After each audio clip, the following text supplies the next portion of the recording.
Hello viewers, আশা করি সবাই ভালো আছেন, সুস্থ আছেন। আজকের ভিডিওতে HP ProBook 450G0 ল্যাপটপের ব্যাকপার্ট ওপেন করব, সেটা দেখাবো, সাথে থাকবেন। আমরা ল্যাপটপটি উল্টিয়ে নিব, তারপর এখানে যে দুইটা লক আছে, এই লক দিয়ে ব্যাটারিও খোলা যায় এবং লক দিয়ে ব্যাকপার্টও খোলা যায়।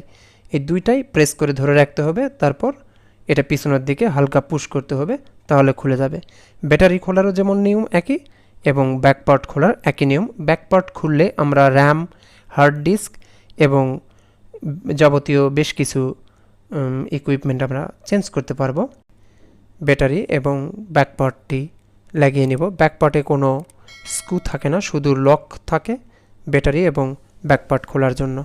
তো আশা করি আপনার ভিডিওটি ভালো লাগবে। ভালো লাগলে অবশ্যই লাইক, কমেন্ট, শেয়ার করবেন আর সাবস্ক্রাইব করে সাথে থাকবেন।